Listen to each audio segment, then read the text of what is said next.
Hello दोस्तों, मैं दिनेश चौधरी आप सभी का स्वागत करता हूं पीएससी बाय डीसी सर आपके अपने यूट्यूब चैनल पर। इस चैनल पर हमने निशुल्क शिक्षा की शुरुआत की। पहले प्रीलिम्स के लिए पढ़ा और अब मुख्य परीक्षा के लिए हम सोशियोलॉजी आप सभी को निशुल्क रूप से पढ़ा रहे हैं। इसी क्रम में हमने 24 टॉपिक पढ़ चुके हैं। आज हम 25वां टॉपिक विषय पढ़ने वाले हैं, जो कि एक महत्वपूर्ण विषय है। चलिए इसकी शुरुआत करते हैं। आज हम आश्रम व्यवस्था पढ़ेंगे।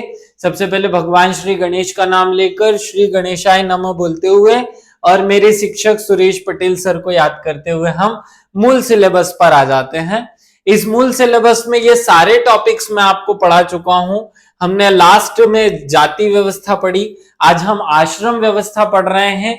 2 और वीडियोस में ये पूरी यूनिट खत्म हो जाएगी। पूरा सिलेबस जितना बड़ा है उतनी बड़ी केवल अकेली एक यूनिट है, पहली यूनिट, और बाकी की 4 यूनिट ये कंपैरेटिवली दोनों बराबर है, क्योंकि पहली यूनिट में उसने कॉन्सेप्ट्स जो दिए हैं उनकी बात है। बाद में तो फिर बहुत सरल सरल सी चीजें हमने टॉपिक वाइज पढ़नी है। चलिए शुरू करते हैं। आज हम आश्रम व्यवस्था पढ़ेंगे। सबसे पहले बेसिक कॉन्सेप्ट हम अपना क्लियर कर लें कि यार आश्रम व्यवस्था क्यों बनाई गई है, क्या है। बहुत सारी चीजें हिंदू धर्म में चलती है, कहीं आश्रम होता है तो कहीं पुरुषार्थ होता है तो कहीं संस्कार होता है तो कहीं कुछ और हो जाता है, कहीं वर्ण व्यवस्था तो कहीं जाति व्यवस्था, बहुत सारी चीजें हैं हमारी हिंदू धर्म में। अब ये क्यों बनाई गई हम इसे समझ लेते हैं। एक कॉन्सेप्ट हम अपने दिमाग में क्रिएट करना चाहते हैं और ये प्रश्न मैं आपको जो दे रहा हूं वो आप स्वयं से पूछिए। मान लीजिए कि ये एक इंसान है, ये जो इंसान है ये इंसान जीवन में कुछ करना चाहता है। जीवन मतलब इसको जन्म मिल चुका है, ये धरती पर पैदा हो गया। इसकी क्या क्या जरूरतें होंगी, इस इंसान की क्या क्या जरूरतें होंगी, एक बार सोच करके देखिए। आपके मन में विचार आ रहा होगा कि हाँ इसकी बहुत सारी जरूरतें हैं। इसकी जरूरतें जो है उनमें क्या क्या आएगा। हो सकता है कि आपके जहन में मकान आ जाए, आपके जहन में खाना आ जाए, आपके जहन में गाड़ी आए, या आपकी यादों में, मतलब आपकी जो ख्वाहिशें होंगी वो आप सब सोच लीजिए। आपकी जो जो ख्वाहिशें हैं, जैसे कि आप डीसी बनना चाहते हैं, ऐसे ही आप कुछ और करना चाहते होंगे। किसी का मन लिम्बर्गिनी होगा। ये सब जरूरतें भौतिक जरूरतें कहलाती हैं, जिन्हें हम भौतिक सुख के लिए प्राप्त करना चाहते हैं। आप सब यही चाहते हैं। तो सीधा मैं कह दूं कि ये सब ना मिलते हुए अगर मैं आपको पैसा दे दूं, आपकी जेब में पैसा होगा तो ये सब चीजें अपने आप हो जाएंगी। पैसा होगा तो मकान खरीद लेंगे, पैसा होगा तो खाना खा लेंगे, पैसा होगा तो एरोप्लेन खरीद लेंगे, गाड़ी खरीद लेंगे, लिम्बर्गिनी खरीद लेंगे, जो खरीदना वो सब खरीद लेंगे, है ना। मतलब कुल मिलाकर के ये सब इसलिए चाहिए क्योंकि हमें पैसा कमाना है और पैसे से हमारी जरूरतें कौन सी पूरी होती है, भौतिक जरूरतें पूरी होती है। इसके बाद क्या सारी जरूरतें पूरी हो जाती है, खत्म हो जाती है? नहीं। जब ये जरूरतें हमारी पूरी हो जाती है तो फिर दूसरी जरूरतें शुरू होती है। यह पहली जरूरत थी, उसके बाद हमारी दूसरी जरूरत शुरू होती है। और वो दूसरी जरूरत क्या है? दूसरी जरूरत है हमें सेक्स की आवश्यकता होती है। फिर हमें आप देखिए, हम जो बहुत सारा पैसा कमा लेते हैं उनकी वो वाली जरूरतें पूरी हो जाने के बाद, मतलब खाने पीने की, पेट भरने की जरूरतें पूरी होने के बाद हमें फिर संगीत चाहिए। यहाँ सेक्स माने केवल वो जो शारीरिक रूप से किया जाने वाला सेक्स नहीं, मैं हिंदी में लिख देता हूं काम। काम माने वही काम जिसे काम सूत्र में दर्शाया गया, वहां केवल काम को एक फिजिकल रिलेशन के रूप में दर्शाया गया है। मैं इसे और थोड़ा सा ब्रॉड एस्पेक्ट्स में आपको बहुत बता रहा हूं। हमें फूलों से खुशबू आती है, वो खुशबू लेना भी, वो खुशबू की चाह, वो इच्छा, उससे हमें जो तृप्ति मिलती है। ऐसे ही हमें कुछ खा लेने से जो तृप्ति मिलती है, ऐसे ही हमें कुछ देख लेने से कुछ अच्छा फील होता है, ऐसे ही हमारे शरीर को सेक्स की जरूरत होती है। तो ये जो जरूरतें हैं इनको हम काम बोल देते हैं। पहली जरूरत हमने पैसा ले ली, दूसरी जरूरत हमने काम ले ली। फिर जब ये सब जरूरतें हमारी पूरी हो जाती है, सोचिए कि एक इंसान है जिसके पास खूब पैसा है, उसको पैसे की कोई जरूरत ही नहीं है। फिर दूसरी उसकी जरूरत हो गई सेक्स वाली, जो भी पूरी होनी है वो भी हो गई। अब 2 जरूरतें पूरी हो गई। अब क्या करें? अब क्यों जिंदगी में आए, अब क्यों जीवन जी रहे हैं? अगर ऐसा यही 2 जरूरतें होती तो फिर जो करोड़पतियों के बच्चे हैं, करोड़पतियों के जो संतानें हैं, करोड़पति जो खुद हैं, जैसे धीरूभाई अंबानी के दोनों सुपुत्र, उनको क्या जरूरत है फिर मेहनत करने की। तो फिर तीसरी जरूरत शुरू होती है धर्म, क्योंकि धर्म जो है वो हमें हमारे जीवन में मूल्यों की स्थापना करता है। हमारे भगवान याद आता है फिर हमें चाहिए भगवान, और भगवान से हमें दो जरूरतें पूरी करनी होती है। पहली होती है धर्म, और तीसरी आखिरी होती है मरने के बाद हमें जन्नत मिले, मरने के बाद हमें मोक्ष मिले, मरने के बाद हमें केवल्य निर्वाण मिले। अलग अलग धर्म में अलग अलग बात कह दी। मुस्लिम जन्नत कह देता है, हिंदू मोक्ष कह देता है, जैन केवल्य कह देता है, बौद्ध निर्वाण कह देता है। कुल मिलाकर के, और ईसाई होगा तो वह हेवंस बोल देगा। तो बात मिलाकर के ये है कि मरने के बाद भी हमें सेटिस्फेक्शन चाहिए। इंसान की सारी जरूरतों को हिंदू धर्म ने उसके 4 भाग कर दिए, या सारी जरूरतों को उसने 4 नाम दे दिए। और 4 नाम कौन से दिए गए? 4 नाम दिए गए। पहला, पैसे को हमने कह दिया अर्थ। क्या कह दिया? अर्थ। काम को हमने सीधा लिख दिया काम। धर्म को सीधा लिख दिया धर्म। और चौथी चीज लिख दी मोक्ष। अब अगर मैं आज ही चारों चीजें प्राप्त करने के लिए लड़ने लगूं, मरने लगूं, कोशिश करने लगूं, तो नहीं मिलेगी।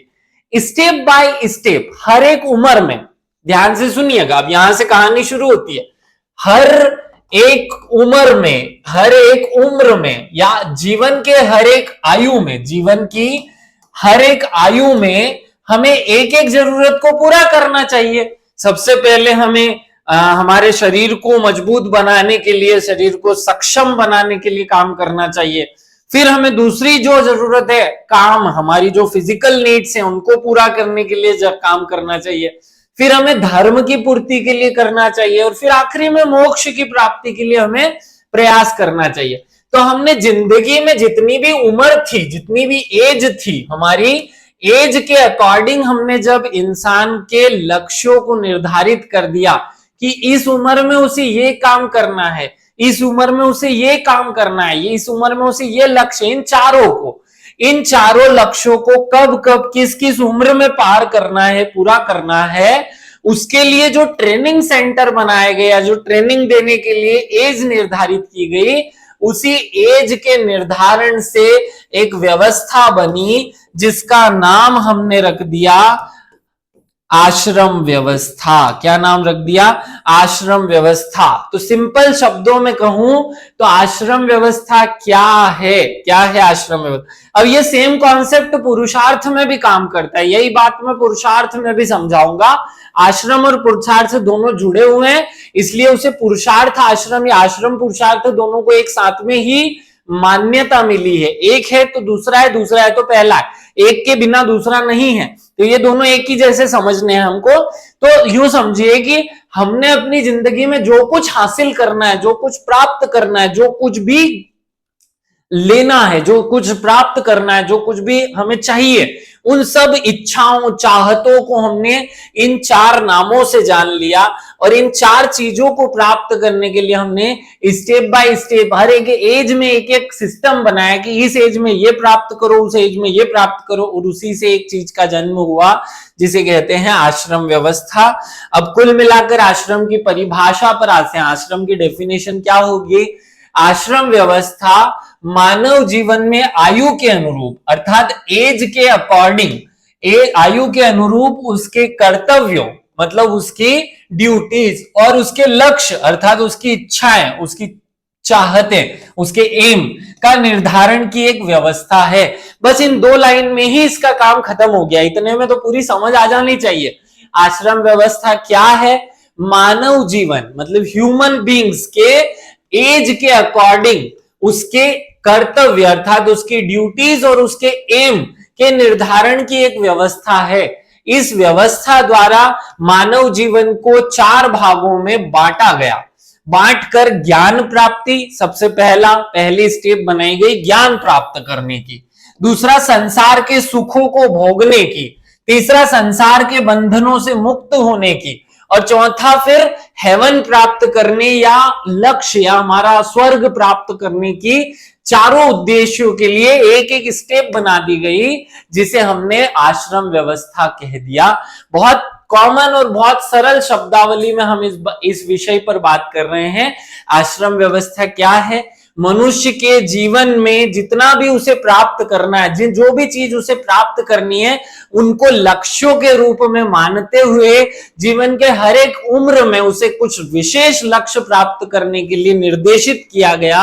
इस व्यवस्था को ही आश्रम व्यवस्था कहा गया। मूलतः आश्रम वे स्थान है। आश्रम क्या है? आश्रम वे स्थान है जहां आगे की तैयारी की जाती है, अर्थात अंतिम लक्ष्य मोक्ष को प्राप्त करने के लिए मनुष्य को तैयार किया जाता है। जब भी एक छोटा बच्चा पैदा होता है तो उसे अंतिम लक्ष्य मोक्ष की स्टेप बाय स्टेप तक पहुंचाने के लिए जो भी तैयारी करवाई जाए वो सब आश्रम व्यवस्था के माध्यम से होती थी। इस आश्रम व्यवस्था का क्या फिनोमिना था? अब ध्यान से सुन लो। आश्रम व्यवस्था जो है वो संस्कृत के श्रम धातु से बनी है। क्या? किससे बनी है? श्रम। श्रम का मतलब होता है मेहनत करना, खूब मेहनत करना। तो हम जिस एज में जैसी मेहनत करें, जिस चीज को प्राप्त करने के लिए मेहनत करें, उस पूरी व्यवस्था को ही आश्रम व्यवस्था कह दिया। अर्थात शाब्दिक अर्थ निकला जिसका अर्थ है परिश्रम या प्रयास करना या मेहनत करना। अतः आश्रम वे स्थान है, आश्रम वे प्लेसेस हैं जहां पर मनुष्य किसी एक लक्ष्य को प्राप्त करने के लिए प्रयास करता है। उसकी जिंदगी में ऐसे 4 आश्रम बनाए गए। पहला ब्रह्मचर्य, दूसरा गृहस्थ, तीसरा वानप्रस्थ और चौथा संन्यास आश्रम। पहले यहां पर वो ज्ञान को प्राप्त करने के लिए प्रयास करता है, यहां पर वो काम, अपनी जो इच्छाएं हैं उनको पूरा करने के लिए प्रयास करता है। यहां और यहां में उसने दुनिया की बहुत सारी चीजों से जो बंधन बना लिए हैं, जो जुड़ाव, जो उसने बहुत सारा मोह उसके साथ आ गया है, उस मोह से मुक्त होने के लिए वो यहां कोशिश करता है और यहां वो ईश्वर को प्राप्त करने के लिए कोशिश करता है। तो 4 एज में 4 बातों को लक्ष्य बनाकर उसे कुछ निर्देशित करने की व्यवस्था बनी आश्रम व्यवस्था। कुल मिलाकर जीवन को 4 भागों में बांट दो। आश्रम व्यवस्था क्या है? मनुष्य के जीवन को 4 भागों में बांट दो। ब्रह्मचर्य, गृहस्थ, तीसरी स्टेप वानप्रस्थ और चौथी संन्यास। ब्रह्मचर्य में वो ज्ञान प्राप्त करेगा, गृहस्थ में वो शरीर की जरूरतों को पूरा करेगा। अब शरीर की जरूरतें पूरी करते करते बहुत सारी चीजों से लगाव हो गया है, मोह हो गया है। इसे मोह को दूर करने के लिए 50 से 75 की उम्र में वो वन में चले जाएगा, सब कुछ छोड़ देगा, सब कुछ छोड़ने की प्रैक्टिस करेगा और लास्ट में जब सब कुछ छोड़ चुका होगा तो फिर ईश्वर को प्राप्त करेगा। इसलिए 4 स्टेप्स बना दी गई मनुष्य की जिंदगी की, जिसे हमने आश्रम व्यवस्था कह दिया। आगे बढ़ते हैं। आश्रम व्यवस्था व्यक्ति के जीवन का व्यवस्थित स्वरूप है। क्या है? व्यक्ति के जीवन का व्यवस्थित स्वरूप है, जिसके माध्यम से व्यक्ति सर्वांगीण विकास होता है, जिससे व्यक्ति का एकदम एक्सट्रीम डेवलपमेंट हो सकता है। महाभारत का जो शांति पर्व है, शांति पर्व और भीष्म पर्व, ये 2 बहुत इंपॉर्टेंट पर्व है। तो उसमें जीवन के 4 आश्रम, व्यक्तित्व विकास की, मतलब जो ह्यूमन डेवलपमेंट है उसकी 4 सीढ़ियां बताई हैं। क्या बताई हैं? कि ये जो आश्रम व्यवस्था के 4 स्टेप्स हैं, ये मानव जीवन के विकास की, इंसान के डेवलपमेंट की 4 सीढ़ियां हैं, 4 जो है स्टेप्स हैं, जिन पर क्रम से चढ़ने पर व्यक्ति ब्रह्म को प्राप्त, ब्रह्म मतलब ईश्वर, ब्रह्म माने ईश्वर को प्राप्त करता है। बहुत सिंपल, बहुत सरल शब्दों में कहा जा रहा है कि इंसान अपनी भौतिक, काम इच्छाएं, आध्यात्मिक, धार्मिक सब जरूरतों को पूरी करते हुए ईश्वर को प्राप्त करे तो उसे हम कहते हैं आश्रम व्यवस्था, या करने के लिए जो स्टेप बाय स्टेप व्यवस्था बनाई गई उसे ही कहा गया आश्रम व्यवस्था। बहुत सरल शब्दों में ये आपको समझ में आ जाए आश्रम व्यवस्था क्या थी। एक इंसान के जिंदगी को 4 भागों में बांट दिया कि कौन सी उम्र में उसे कौन सा काम करना है, किस लक्ष्य को प्राप्त करने के लिए मेहनत करनी है। अब क्योंकि यह मूल शब्द मेहनत था और मेहनत को संस्कृत भाषा में श्रम कहा जाता है, उसी से बना आश्रम, मतलब यहां आ और फिर कर श्रम, आश्रम शब्द से मिलकर बन गया आश्रम व्यवस्था। तो जिंदगी में 4 स्टेप्स बना दी गई। पहले 0 से 25 साल की उम्र तक आपको केवल ज्ञान प्राप्त करने की कोशिश करनी है। 25 से लेकर 50 तक आपको फिजिकल जो आपके सुख है, खाने का सुख, पीने का सुख, रहने का सुख, सोने का सुख, आपके सेक्सुअल सुख, जितने भी सुख प्राप्त करने, भौतिक सुख आप प्राप्त करो। फिर 50 तक क्योंकि आपका शरीर जवाब देने लगेगा, आप शारीरिक एनर्जी खत्म हो गई, अब भौतिक सुख प्राप्त नहीं कर सकते, क्योंकि अब तो आप 50 के बाद तो बूढ़ा होने लगता है ना, तो बाल सफेद होने लगे हैं, आपके बच्चे बड़े हो गए हैं, तो अब आपको क्या करना चाहिए, घर छोड़ देना चाहिए, क्योंकि अब आपको सबका स्वाद नहीं आएगा। तो अब आप वन में चले जाओ और इन सब मोह माया से जिससे आप जुड़े हुए हैं, इनसे दूर होने की कोशिश करो। 25 साल तक आप केवल दूर होने की कोशिश करो और अगली स्टेप की तैयारी करो। और अगली स्टेप है संन्यास, जिसमें केवल अकेले रहकर ईश्वर का ध्यान करें, ईश्वर को याद करें और ईश्वर का नाम जपें। इसी से 4 स्टेप बन गए, जिसको हमने आश्रम व्यवस्था कहा।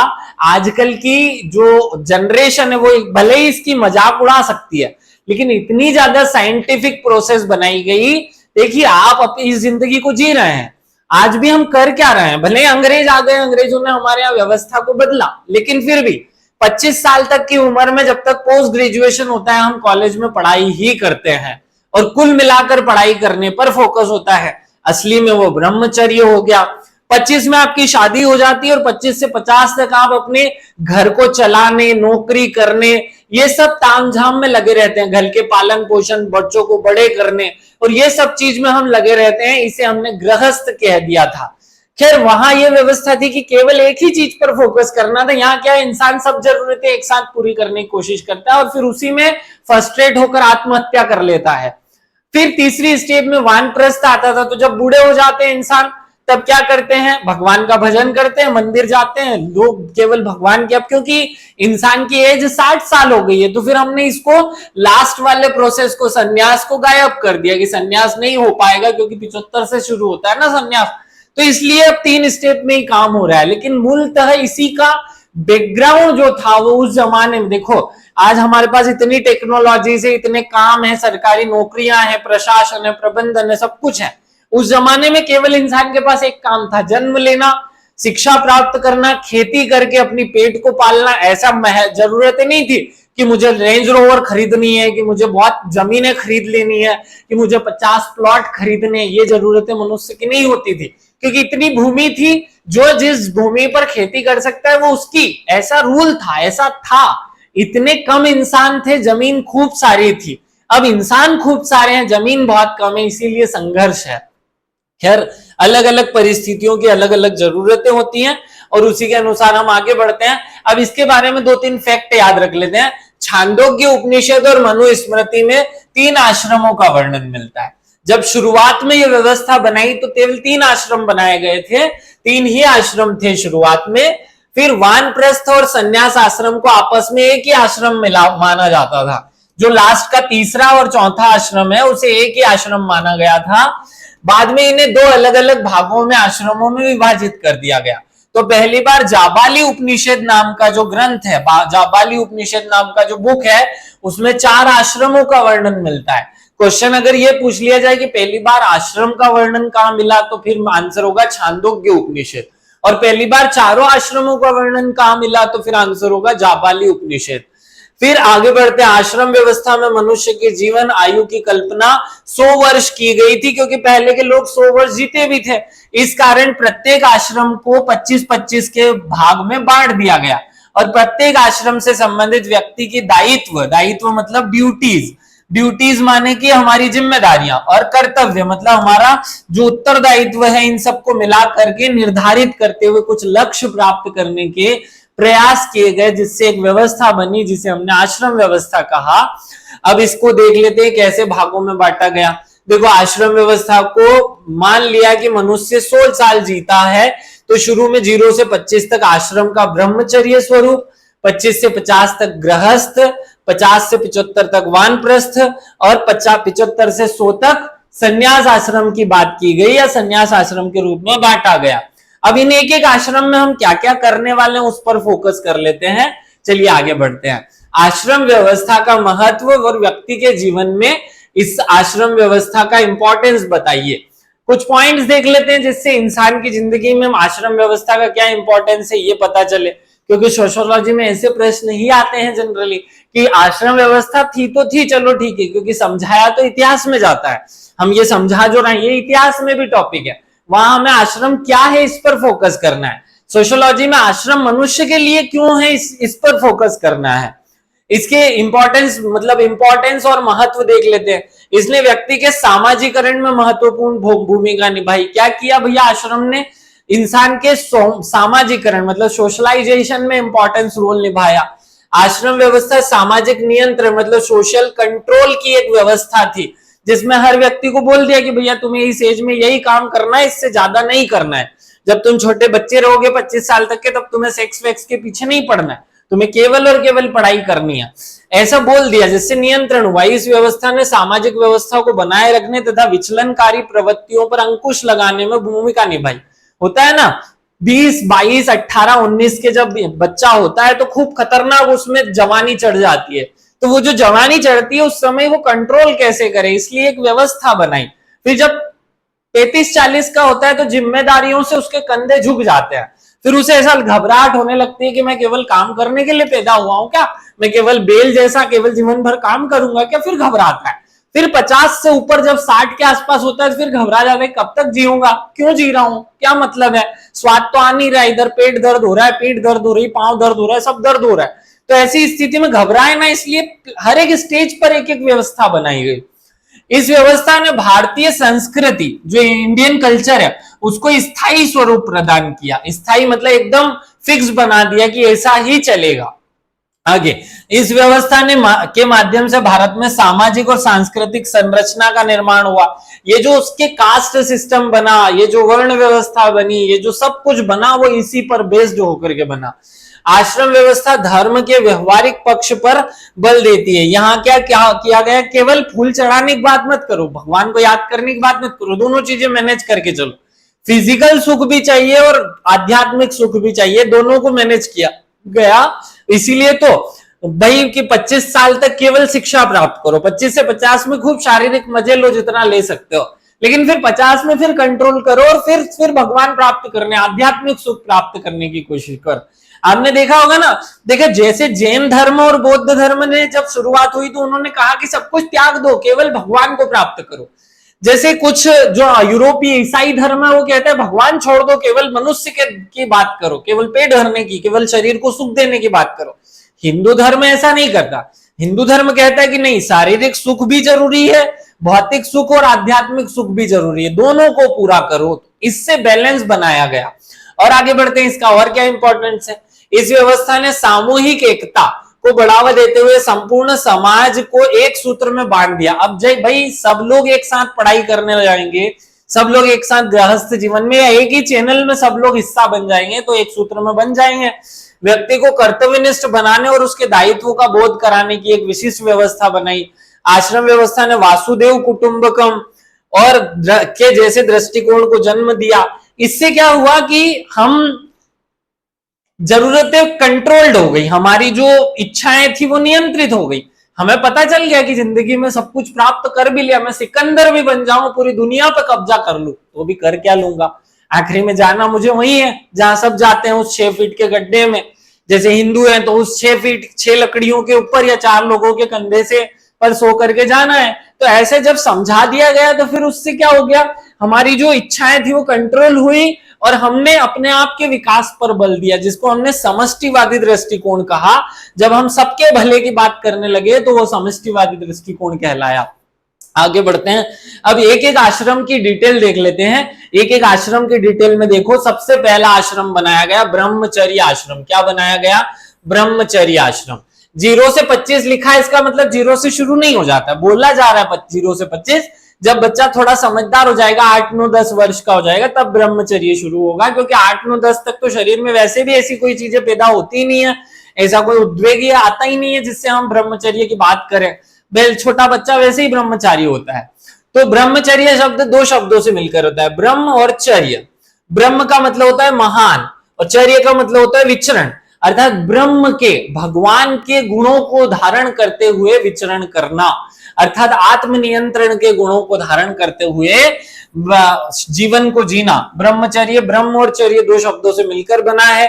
ब्रह्म का अर्थ होता है वेद अर्थात महान, अर्थात चर्य का अर्थ होता है विचरण करना या निवास करना या अनुसरण करना। इस प्रकार ब्रह्मचर्य का अर्थ है विद्या अध्ययन के मार्ग पर चलना या महानता के मार्ग पर चलना। इसका प्रारंभ जो है वो उपनयन संस्कार से होता है। कौन से संस्कार से? उपनयन संस्कार के बाद व्यक्ति जो है वो अपने गुरुकुल चले जाता है 8, 9, 10 वर्ष की उम्र में, और फिर उसको ब्रह्मचर्य धारण करना होता है। कब तक? 25 वर्ष तक। अब क्या क्या करेगा, तो वो क्या क्या करेगा उसे भी स्टेप बाय स्टेप समझेंगे। क्या करता है ब्रह्मचर्य में? तो जब वो अपने घर को छोड़ करके गुरुजी के पास जाता है तो वो 4 प्रतिज्ञाएं लेता है, 5 प्रतिज्ञाएं लेता है। वो कौन सी प्रतिज्ञाएं हैं? कसम खाता है, 5 प्रकार की कसम खाएगा कि मैं अपनी यौन प्रवृत्तियों पर नियंत्रण रखूंगा, भोजन और वस्त्र में सरलता रखूंगा। आपने देखा होगा कृष्ण भगवान जब उज्जैन में सांदीपनी आश्रम में पढ़ रहे थे तो केवल एक पीले वस्त्र धारण करते थे, बाल कटवा लेते थे ताकि हमें सजावट वजावट और बहुत ज्यादा मतलब ब्यूटीफुल दिखने का वो शौक ना चढ़े। गुरु की आज्ञा का पालन करेंगे, ज्ञान के लिए परिश्रम करेंगे, मेहनत करेंगे और देवीय शक्तियों के लिए प्रार्थना करेंगे। ये 5 कसम बच्चा खा लेता था। एग्जाम में सीधे आ सकती है कि ब्रह्मचर्य आश्रम की शुरुआत में बच्चा कौन सी 5 कस्में या शपथ या प्रतिज्ञाएं लेता था, तो ये प्रतिज्ञाएं ले लेता था। ब्रह्मचर्य आश्रम के अंतर्गत विद्यार्थी के लिए कुछ अनेक नियम भी बनाए गए थे। क्या क्या नियम थे? अब जो भी बच्चा ब्रह्मचर्य का पालन करेगा उसे क्या करना पड़ेगा? सूर्योदय के पूर्व जागना पड़ेगा, सूर्योदय के पहले उसे जागना पड़ेगा, गुरु की आज्ञा का पालन करना पड़ेगा। अब गुरु बोल दे कि ऐसा करो तो दिन भर उसे वही करना है। दिन में केवल 2 बार भोजन करेगा। दिन में कितनी बार भोजन करेगा? 2 बार ही खाना खाएगा और भूमि पर सोएगा, जमीन पर सो जाएगा नीचे। भिक्षा मांग करके खाना खाएगा। मतलब 5 काम उसे जरूरी है वो करने पड़ेंगे। इसके अलावा 5 और उसके ऊपर बंधन भी थे कि वो नहीं करेगा, जैसे मीठी वस्तुओं का सेवन नहीं करेगा, ये उसके लिए पहला नियम था। जूते चप्पल नहीं पहनेगा, छाते और जूते का प्रयोग नहीं करेगा। फिर तीसरा, सूर्योदय के पहले ठंडे पानी से स्नान करेगा। ऐसी बहुत सारी बातें उसमें हैं, लेकिन आप सब पर फोकस मत करो। आपको एग्जाम में जो आ सकता है उसी पर फोकस कर लो कि बच्चा जब ब्रह्मचर्य धारण करता था तो उसे 5 कसम खानी पड़ती थी, प्रतिज्ञाएं लेनी पड़ती थी। वो कौन सी हैं? तो 5 प्रतिज्ञाएं: यौन प्रवृत्तियों पर नियंत्रण, भोजन और वस्त्र में सरलता, गुरु की आज्ञा का पालन करना, ज्ञान के लिए परिश्रम करना और देवी शक्तियों के लिए प्रार्थना करना। इतना याद कर लो। ये उसके नियम होते थे कि ऐसा उसे जीवन जीना है। कैसी जीवन जीना है? सुबह सूरज उगे उससे पहले उठो, गुरु की आज्ञा का पालन करो, दिन में केवल 2 बार भोजन करो, भूमि पर सोना है, भिक्षा दान करना है या भिक्षा मांग कर ही पेट का पालन करना है। जब इंसान भीख मांग करके खाना खाता है तो उसका सारा घमंड खत्म हो जाता है। अब वो जिंदगी में कभी घमंड नहीं करेगा। एक बार भी कोई व्यक्ति किसी से भीख मांग कर खाना खा लेना तो पूरी जिंदगी घमंड नहीं करता, और ये घमंड ही मनुष्य का सबसे बड़ा दुश्मन बनता है। अगर ऐसा हो जाए तो इंसान कभी घमंड करे ही ना। आगे बढ़ते हैं। ब्रह्मचर्य आश्रम के अंतर्गत जो शिक्षा प्राप्त करने वाला स्टूडेंट होता था ब्रह्मचारी, उसको 2 भागों में बांटा जाता था। कौन कौन से 2 भाग? पहला उपवर्णिक उपकरणिक ब्रह्मचारी होते थे और दूसरा नैष्ठिक ब्रह्मचारी होते थे। 3-3 नंबर 2-2 नंबर में पूछे जा सकते हैं, इसलिए बता रहा हूं। उपकरणिक क्या होते थे? जो 25 वर्ष तक तो ब्रह्मचर्य पालन करते थे, उसके बाद शादी कर लेते थे और फिर अपने घर में रहकर गृहस्थ जीवन का पालन करते थे। नैष्ठिक ब्रह्मचारी जो जिंदगी भर शादी नहीं करने वाला, जिंदगी भर ब्रह्मचर्य का पालन करेगा, वो नैष्ठिक ब्रह्मचारी। तो पहला है उपवर्णिक कुर्णिक और दूसरा है नैष्ठिक। तो जो जिंदगी भर ब्रह्मचर्य का पालन करे, कभी शादी ना करे, केवल आश्रम में ही रहे और आश्रम में ही जीवन को जीता रहे, गुरु की सेवा करे, उस काम में अपनी जो इच्छा को पूरा कर ले, वही नैष्ठिक ब्रह्मचारी। और जो जीवन जिए, गृहस्थ आश्रम में भी प्रवेश करे, शादी भी करे, बच्चे भी पैदा करे, सब कुछ करे, वो है उपकुर्णिक ब्रह्मचारी। याद रखना। अब आते हैं हम गृहस्थ आश्रम पर। गृहस्थ आश्रम क्या है भैया? गृहस्थ देखो शब्द में ही है, ग्रह में स्थित, ग्रह में स्थित या घर में रह करके जिस आश्रम का पालन करना हो, जिसके लिए मेहनत करनी हो, उसे कहा जाता है गृहस्थ आश्रम। गृहस्थ आश्रम सभी आश्रमों में सबसे महत्वपूर्ण, सबसे इंपॉर्टेंट आश्रम माना गया है और इसकी एज जो है वो 25 से 50 वर्ष मानी गई। अब देखो यहाँ 25 से 50 लिखा है तो जरूरी नहीं कि 25 में, 23 में भी हो सकता है, 24 में भी हो सकता है, 26 में भी हो सकता है। जिसकी एजुकेशन तब पूरी हो जाएगी जब वो शादी करने के लिए तैयार हो जाएगा। फिर जरूरी है लड़के भी मिलनी चाहिए। विवाह संस्कार के द्वारा व्यक्ति इस आश्रम में प्रवेश करता है। ब्रह्मचर्य में उपनयन संस्कार से प्रवेश करता है। विवाह के द्वारा गृहस्थ आश्रम में प्रवेश करता है। गृहस्थ आश्रम में मनुष्य पंच महायज्ञ, ब्रह्म यज्ञ, पितृ यज्ञ, देव यज्ञ, भूत यज्ञ, अतिथि यज्ञ, 5 यज्ञ होते हैं का संचालन करता है। संतान उत्पत्ति द्वारा पितृ ऋण से मुक्त हो जाता है। और गृहस्थ आश्रम के मुख्य रूप लक्ष्य जो है वो ऋणत्रयी, ऋषि ऋण, देव ऋण, पितृ ऋण सबसे मुक्त होने की कोशिश करता है। मतलब वो जो हिंदू धर्म की बेसिक कॉन्सेप्ट है ना कि मनुष्य पैदा होते ही 5 ऋण लेकर के पैदा हो जाता है, उन सबको पूरा करने की कोशिश अभी इस आश्रम में वो करेगा। क्या करेगा?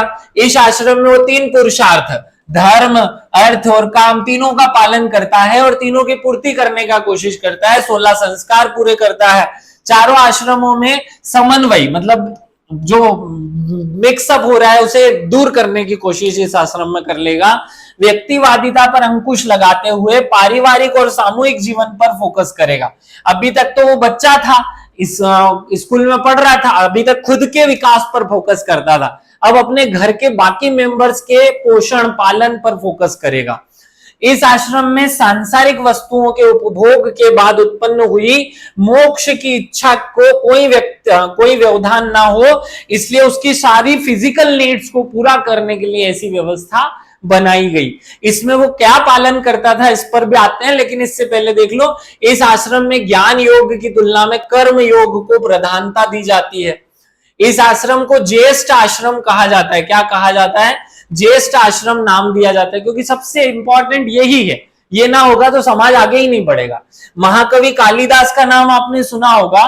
कालिदास ने अपनी पुस्तक रघुवंशम में गृहस्थ आश्रम को सर्व काम काराक्षकम, मतलब सारे काम संपन्न करने वाला आश्रम माना है। क्या बोला? सर्व का रक्षकम, अर्थात सभी काम संपन्न करने वाला आश्रम। मनुस्मृति में सभी आश्रम गृहस्थ आश्रम पर आधारित है, ऐसा लिखा हुआ है कि सारे आश्रम तब पूरे होंगे जब गृहस्थ आश्रम सही तरीके से पूरा होगा। ये इंपॉर्टेंट बात है, याद रख लेना।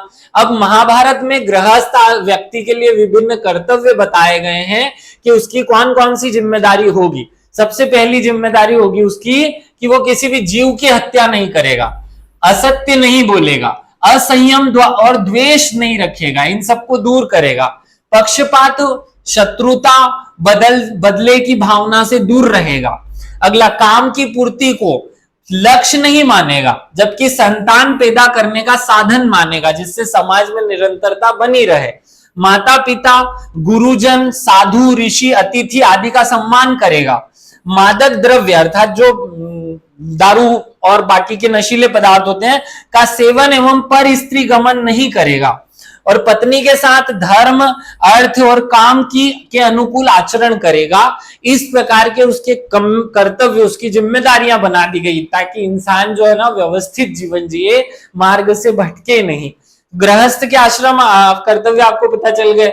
अब आते हैं वानप्रस्थ। इस शब्द पर फोकस करो। वानप्रस्थ, वानप्रस्थ शब्द का अर्थ होता है वन की और प्रस्थान। हिंदी शब्द प्रस्थान का मतलब होता है चले जाना, वन की ओर चले जाना। देखो, जब भी हम किसी इंसान के साथ रहते हैं, कुत्ते के भी साथ रहोगे ना तो उससे लगाव हो जाएगा, किसी घर में रहोगे ना तो उस घर से प्यार हो जाएगा।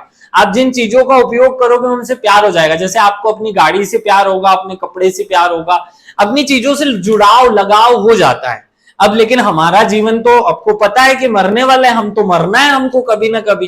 तो इन चीजों से हमने जो बंधन बांध लिए हैं, जो मोह हमें इनसे हो गया है, उनसे दूर होने के लिए शुरुआत करनी है वन में जाकर के।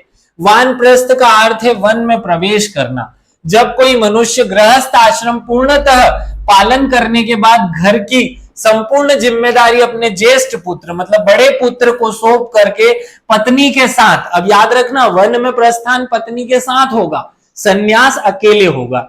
वनप्रस्थ वन में प्रस्थान कर जाए तो वह नियम पूर्वक योग साधना करते हुए ईश्वर की उपासना में लीन रहता है, वह वनप्रस्थ आश्रम कहलाता है। तो वानप्रस्थ का मतलब है, देखो आपने 25 में शादी कर ली थी, आपका 25.5-26 में बेटा पैदा हो गया होगा या बेटी पैदा हो गई होगी, तो जब आप 50 के हो जाओगे तो आपका बच्चा जो है वो 25 का हो चुका होगा और अब उसकी शादी हो जाएगी। तो जैसे ही आपके बच्चे की शादी हो तो आपकी बच्चा और आपकी बहू दोनों उस घर में आ जाएंगे। अब आपको उस घर को छोड़ देना है अपने बच्चे के लिए। इतनी सिंपल व्यवस्था है कि जब आपके बच्चे, ऐसा नहीं है फिक्स कि 50 में ही करना है, 51 हो सकता है, 52 हो सकता है, 54 हो सकता है, 48 भी हो सकता है। जल्दी शादी हो गई हो 24 में और 24 में बच्चा पैदा हो गया हो तो वो बच्चा 49 तक 25 का हो जाएगा, फिर उसकी शादी करनी है। तो उसका बेटा और बहू जब आपके घर में आ जाएंगे, आपका बेटा और बहू, तो आपको वन में चले जाना है अपनी पत्नी के साथ और धीरे धीरे चीजों को त्यागने की कोशिश करनी है। जुड़ाव जो हो गया ना जीवन से, मोह माया जो आपको लिपट चुकी है, उनसे धीरे धीरे दूर होने की कोशिश करनी है। वही वानप्रस्थ है।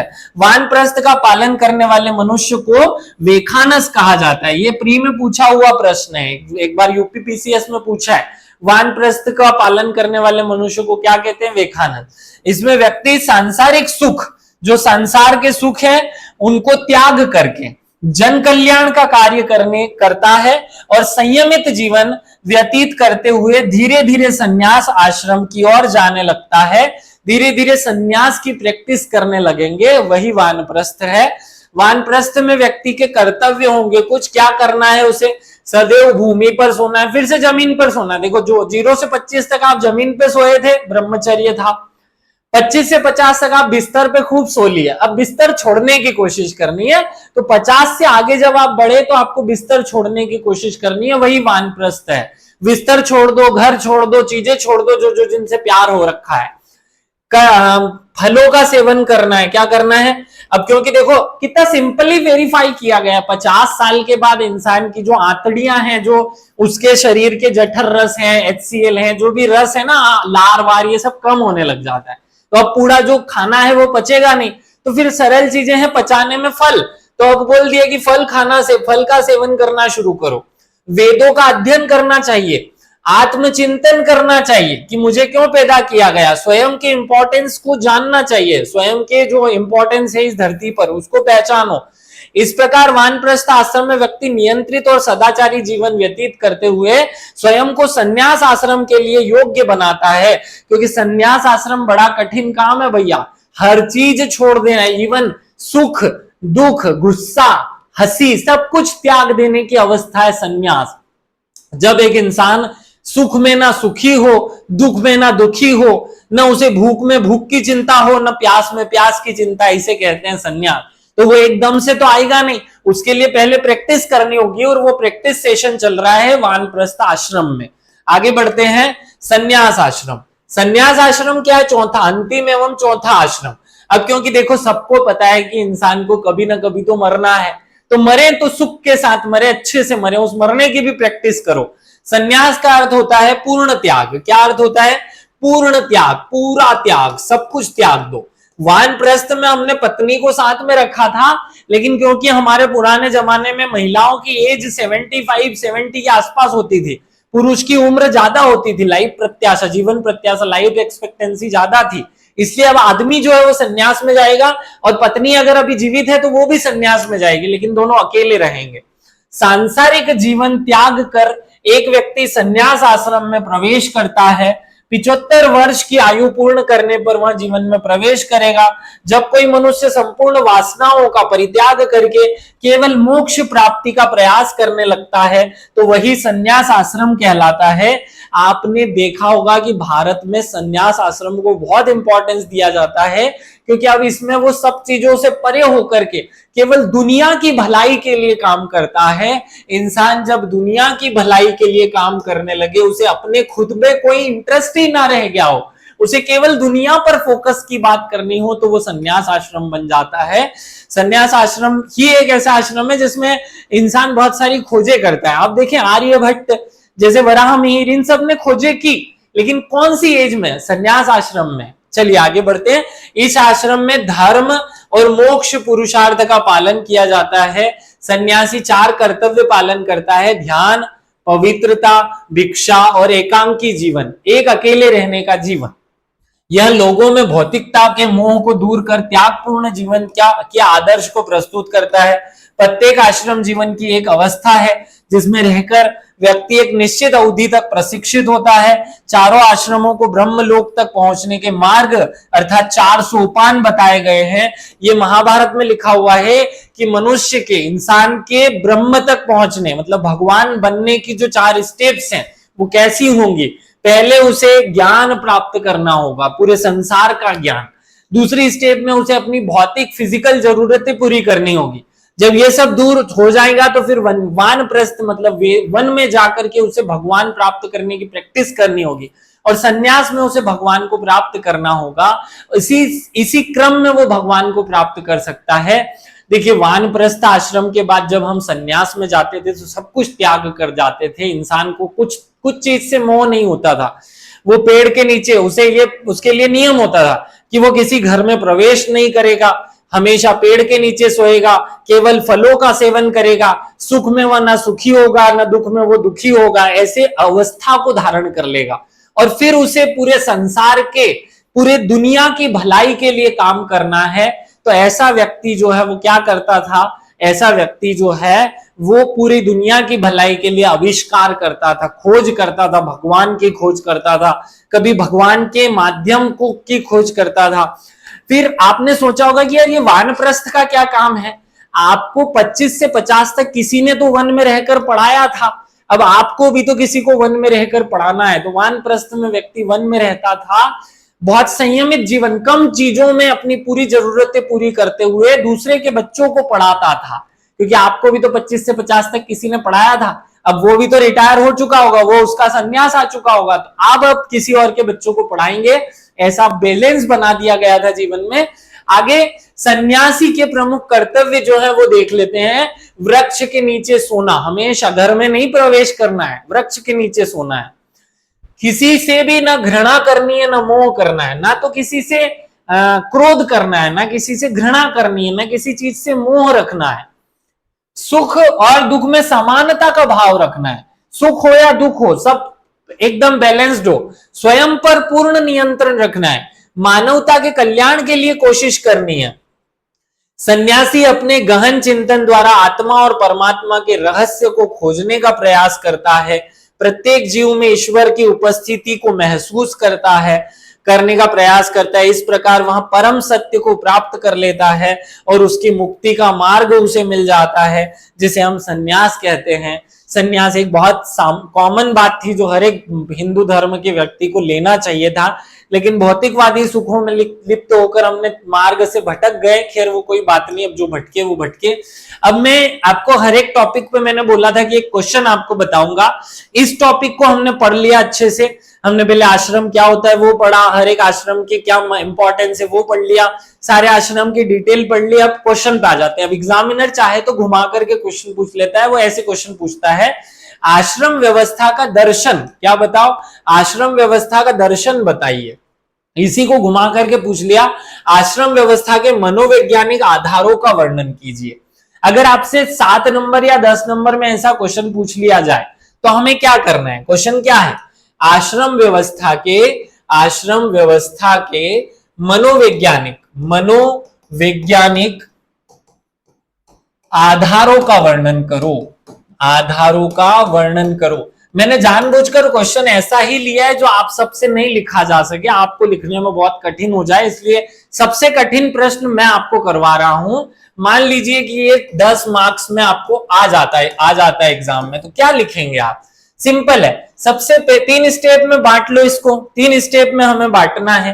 पहली में हम भूमिका लिखेंगे, लास्ट में हम निष्कर्ष लिखेंगे, और बीच में हम जो है वो मेन बॉडी हमारी होगी। मेन बॉडी में हमें क्या लिखना है वो समझ लेते हैं। मेन बॉडी में हमें ऐसी चीजों को बताना है जिनके ऊपर ये चीज टिकी हुई है।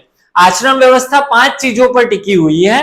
पहले इसका भूमिका समझ लो। भूमिका में आप क्या लिखोगे? मैं लिख रखा हूं, आश्रम व्यवस्था का निर्माण जिन सिद्धांतों और विचारों, जिन आधारों पर किया गया। ध्यान से सुनना, आश्रम व्यवस्था का निर्माण जिन सिद्धांतों, विचारों और आधारों पर किया गया, आश्रम व्यवस्था का दर्शन कहलाते हैं। उसे ही हम क्या कहते हैं? आश्रम व्यवस्था का दर्शन।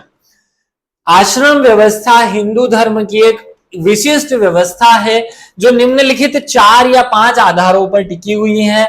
अब वो 5 आधार कौन से हैं? तो पहले भूमिका में हमको क्या लिखना होता है? भूमिका में हमें बेस बनाना होता है कि आश्रम व्यवस्था मनुष्य के जीवन में लक्ष्यों को इंगित करने या लक्ष्यों को प्राप्त करने के लिए आयु के अनुरूप बनाई गई एक विशिष्ट व्यवस्था है। यह जिन आधारभूत जरूरतों पर टिकी हुई है उसे ही उसका दर्शन कहते हैं। ऐसी बात आएगी भूमिका में। फिर आएंगे हम मेन बॉडी में। तो मेन बॉडी में हमें क्या करना है? मेन बॉडी में हमें इन चीजों को बताना है, क्योंकि आश्रम व्यवस्था टिकी हुई है ऋण व्यवस्था, पुरुषार्थ व्यवस्था, ऋणों की अवधारणा, पंच महायज्ञ और संस्कार, इन चीजों पर टिकी हुई है। आप चाहो तो इसको 4 लिखो, चाहो तो 5 लिखो, चाहो तो 3 का भी वर्णन कर दोगे तो चलेगा। आपको ऋण लिखना है, यज्ञ लिखना है, आपके सिलेबस में है ये सब। ऋण हम डिटेल में पढ़ चुके हैं, 5 ऋण होते हैं मनुष्य के, उन 5 को डिटेल में पढ़ा चुका हूं। यज्ञों को 5 के नाम लिखने और क्यों पूरा करते हैं।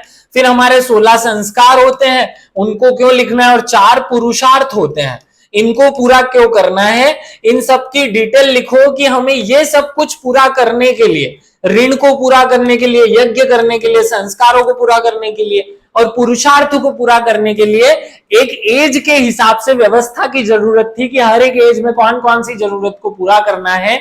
इसलिए हमने एक विशिष्ट व्यवस्था, एक सिस्टम बना दिया और उसी सिस्टम का नाम दे दिया आश्रम व्यवस्था। अब चाहो और स्पेस अगर आपके पास अवेलेबल हो तो फिर इसका इससे संबंध बताना है। जैसे मैं आपको एक एग्जांपल दे देता हूं।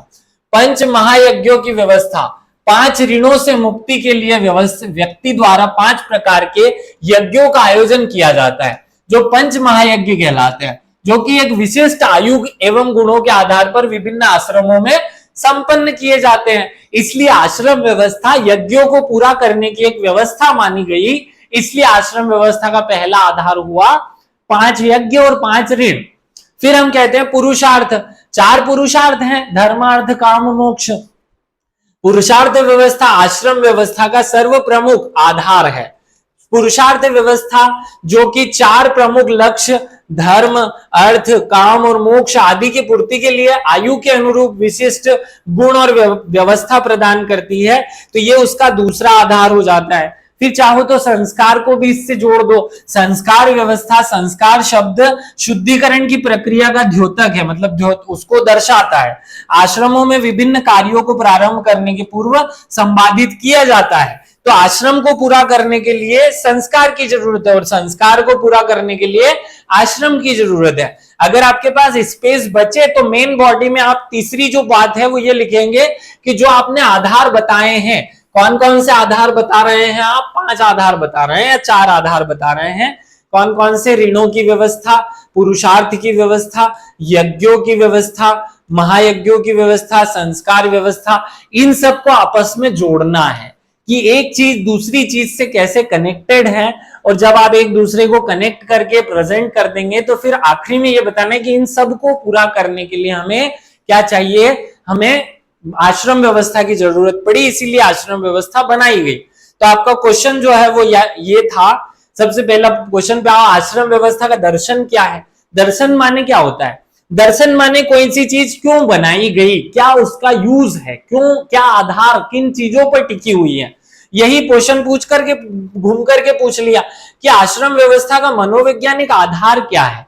आश्रम व्यवस्था का मनोवैज्ञानिक आधार वो चीजें हैं जिन पर टिकी हुई है आश्रम व्यवस्था। तो आश्रम व्यवस्था किस पर टिकी हुई है? आश्रम व्यवस्था मनुष्य के 4 लक्ष्य धर्म, अर्थ, काम, मोक्ष, मनुष्य के जीवन के 16 संस्कार और हमारे 5 यज्ञ और 5 ऋणों पर टिकी हुई है। इन चारों को पूरा करने के लिए हमने एज के हिसाब से जो सिस्टम बना दिया वही आश्रम व्यवस्था कहलाई।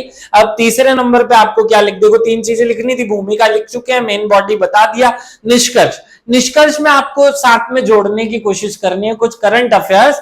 जैसे आप हमारे भारत के यशस्वी प्रधानमंत्री नरेंद्र मोदी का नाम ले सकते हैं कि वो अपने स्टेप बाय स्टेप जो है लक्ष्यों को पूर्ण करने की बात करते हैं। मन की बात जो हुई थी पिछली वाली, उसमें उन्होंने इस पर थोड़ी सी चर्चा की है। तो या तो ये एग्जांपल दे सकते हैं, या फिर आप चाहो तो इससे और अलग हट करके आपके दिमाग में कोई और करंट अफेयर्स की बात आ जाए। जैसे आज हम कहते हैं सतत विकास। सतत विकास कब हो सकता है? जब एक इंसान अपनी जरूरतें कम से कम कर ले, तब जाके सतत विकास होगा। बहुत ध्यान से सुनना है इस बात को। सस्टेनेबल डेवलपमेंट कब होगा? एक इंसान यूं कहे कि नहीं पूरी दुनिया पे मेरा कब्जा हो जाए तब होगा, या फिर एक इंसान यूं कहे कि नहीं मेरा तो 4 कमरे के मकान में काम हो जाएगा तब सस्टेनेबल डेवलपमेंट आएगा। तो सस्टेनेबल डेवलपमेंट जैसी जो वर्तमान जरूरतें हैं उनको पूरा करने के लिए भारत का जो ये दर्शन है ये बहुत ज्यादा महत्वपूर्ण है। अगर संपूर्ण विश्व में इस दर्शन को हम फैला पाए और लोग इसके अनुयायी होकर के इस तरीके का जीवन जीने लगे तो संपूर्ण विश्व में राम राज्य अर्थात शांति की स्थापना की जा सकती है। दो देशों के बीच जो संघर्ष है उसको रोका जा सकता है, क्योंकि एक देश अपनी जरूरतें अपनी ही जमीन पर पूरी करने की कोशिश करने लगेगा, जिससे आपसी संघर्ष को रोका जा सकता है। तो ऐसी किसी भी एक करंट अफेयर्स की बात से जोड़ देते हैं। आप चाहो तो भारत और चीन के संघर्ष को जोड़ देना, क्योंकि बौद्ध धर्म भी तो जैसे चीन में बौद्ध धर्म है, बौद्ध धर्म स्वयं क्या कहता है कि अपने पास जो चीजें हैं उन्हीं में अपना पेट भरने की कोशिश करो, सत्य अहिंसा इन सब मार्ग पर चलो। हमारी व्यवस्था भी तो यही कहती है। ठीक है, इस प्रकार हमने एक क्वेश्चन भी समझ लिया। हम एक 3 नंबर वाला क्वेश्चन भी समझ लेते हैं कि अगर 2 मार्क्स में कोई क्वेश्चन होगा तो उसे कैसे आंसर करना है। मान लीजिए 2 मार्क्स में हमें ब्रह्मचर्य एक ऑप्शन दे दिया, ब्रह्मचर्य क्वेश्चन पूछ लिया, तो ब्रह्मचर्य का बेसिक कॉन्सेप्ट है, क्या कॉन्सेप्ट है, ब्रह्मचर्य क्या होता है। ब्रह्मचर्य शब्द का अर्थ, इस शब्द का अर्थ होता है महानता के गुणों में, के गुणों को धारण करते हुए जीवन जीना। अब ऐसा लिखना मत, ऐसा नहीं लिखना है, लिखना क्या है वो मैं बताता हूं। देखो, ब्रह्मचर्य का मतलब होता है आत्मनियंत्रण। क्या होता है, आत्मनियंत्रण, अर्थात हमें आत्मनियंत्रण करते हुए, आत्मनियंत्रण या इसे कोई कह देता है इंद्रियों पर नियंत्रण, ये भी सही है, इंद्रियों पर नियंत्रण, इंद्रियों पर नियंत्रण रखते हुए केवल ज्ञान प्राप्ति के लिए प्रयास करना, जो कि 0 से 25 वर्ष की उम्र में किया जाता था, उसे ही ब्रह्मचर्य कहते थे। इस तरीके से आंसर करना है। यही क्वेश्चन अगर आपको दूसरे शब्दों में पूछ लिया जाए, 2 नंबर में एक प्रश्न पूछ लिया, वेखानस, वेखानस किसे कहते हैं, तो इसका आंसर आप 2 नंबर में करने की कोशिश करना। अगर यही क्वेश्चन इस तरीके से पूछ लिया जाए कि ब्रह्मचर्य की प्रतिज्ञाएं बताइए, तो ब्रह्मचर्य की क्या प्रतिज्ञाएं थी, आपको जो 2 या 3 याद रह गई हो वो 3 प्रतिज्ञाएं बता दो। जैसे कि यौन इच्छाओं पर नियंत्रण रखना, गुरु की आज्ञा का पालन करना, ऐसे 2 भी बता दोगे तो चलेगा, आपका काम हो जाएगा। तो ऐसे पॉइंट वाइज आपको ये आंसर कर लेना है। तो 2 नंबर वाले क्वेश्चन इस तरीके से आंसर होंगे। 10 नंबर का एक क्वेश्चन जो कठिन था वो मैंने आपको आंसर करके बता दिया। सरल तरीके के क्वेश्चन कैसे पूछे जाएंगे आश्रम व्यवस्था से, ब्रह्मचर्य आश्रम व्यवस्था का महत्व बताइए, आज चारों आश्रमों का वर्णन कीजिए। तो फिर क्या करना है, आश्रम की डेफिनेशन लिखनी है, पहले आश्रम की थोड़ा सा डिस्क्रिप्शन, दूसरे आश्रम का थोड़ा सा डिस्क्रिप्शन, तीसरे का और चौथे का, और फिर निष्कर्ष बता दो कि आज हमारे जिंदगी में इसका इंपॉर्टेंस क्या है। इस तरीके से आप इसको कंक्लूड करें। आप सभी लोगों को ये टॉपिक समझ में आया होगा। अगर आप सभी को ये समझ आया हो तो कमेंट करके मुझे जरूर बताना, ताकि मुझे पता चल सके कि आपको समझ आ रहा है। सभी लोगों को विशेष रूप से धन्यवाद। जय हिंद, जय भारत,